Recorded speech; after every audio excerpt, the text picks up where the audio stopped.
تمام قسم کی تعریفات حمد و ثنا اس رب العالمین کے لیے ہیں کہ جس رب العالمین نے ہم کو اس کانفرنس میں جمع ہونے کی توفیق بخشی۔ اس کے بعد درود و سلام، درود و رحمت کی بارش ہوں جناب محمد الرسول اللہ صلی اللہ علیہ وسلم پر۔ میرے بھائیوں اور دوستو، آج کی اس کانفرنس میں میری تقریر کا عنوان ہے غیبت۔ میرے بھائیوں اور دوستو، غیبت کہتے ہیں کسی کی پیٹھ پیچھے اس کی برائی بیان کرنا۔ یہ جو غیبت ہے یہ شریعت اسلامیہ میں حرام ہے، گناہ کبیرہ ہے۔ اللہ رب العالمین نے ہم کو جو دین عطا کیا ہے یہ دین سب سے کامل، سب سے افضل، سب سے بہتر دین ہے۔ اس دین میں ہمیں سارے محرمات سے روکا گیا ہے اور تمام حرام کاموں سے ڈرایا گیا ہے۔ انہی محرمات کاموں میں سے ایک عظیم حرام کام غیبت بھی ہے۔ اللہ رب العالمین نے ہمیں زبان جیسی عظیم الشان نعمت عطا کی تاکہ ہم اس کا شکر کریں، اس کی بندگی اور عبادت کریں، اپنے دوستوں اپنے بھائیوں کے ساتھ سچی اور میٹھی باتیں کریں۔ اللہ رب العالمین نے ہمیں یہ زبان اس لیے نہیں دی کہ ہم جھوٹ، غیبت، چغل خوری جیسے مہلک جرائم کا ارتکاب کریں، زمین میں فتنہ و فساد برپا کریں۔ شریعت اسلامیہ میں ہم کو زبان کو کنٹرول میں رکھنے کی سخت تاکید کی گئی ہے کہ ہمیں چاہیے کہ ہم اپنی زبان کو کنٹرول میں رکھیں، اس کو لگام دے رکھیں، اس کا صحیح استعمال کریں، کیونکہ زبان کا غلط استعمال کرنا دنیا آخرت میں خسارے کا باعث بن سکتا ہے۔ اس لیے اللہ کے نبی جناب محمد الرسول اللہ صلی اللہ علیہ وسلم نے زبان کی حفاظت پر جنت کی ضمانت دی ہے۔ اکثر لوگ، زیادہ تر لوگ زبان کے غلط استعمال کرنے کی وجہ سے جہنم میں جائیں گے۔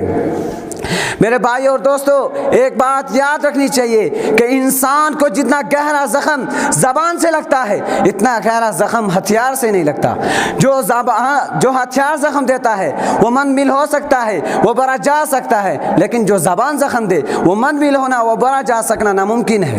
دوسری بات یہ ہے کہ زبان کی وجہ سے لوگوں کے حقوق تلف و پامال ہوتے ہیں، لہذا ہمیں بیدار رہنا چاہیے، ہمیں اپنی زبان کی حفاظت کرنی چاہیے۔ شریعت اسلامیہ میں غیبت سے منع کیا گیا ہے اور اس عمل کو کبیرہ گناہ قرار دیا گیا ہے، اور اس عمل کو کرنے والے شخص کو مردہ بھائی کے گوشت کھانے کے مشابہ ٹھہرایا گیا، جیسا کہ اللہ رب العالمین فرماتے ہیں وَلَا يَغْتَبْ بَعْضُكُمْ بَعْضًا أَيُحِبُّ أَحَدُكُمْ أَن يَأْكُلَ لَحْمَ أَخِيهِ مَيْتًا فَكَرِهْتُمُوهُ۔ خبردار تم میں سے کوئی کسی کی غیبت نہ کرے۔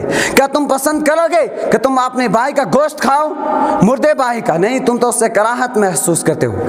اس آیت کریمہ میں اللہ رب العالمین نے غیبت کو حرام قرار دیا، اس عمل کرنے والے شخص کو مردہ بھائی کے گوشت کھانے کے مشابہ ٹھہرایا ہے۔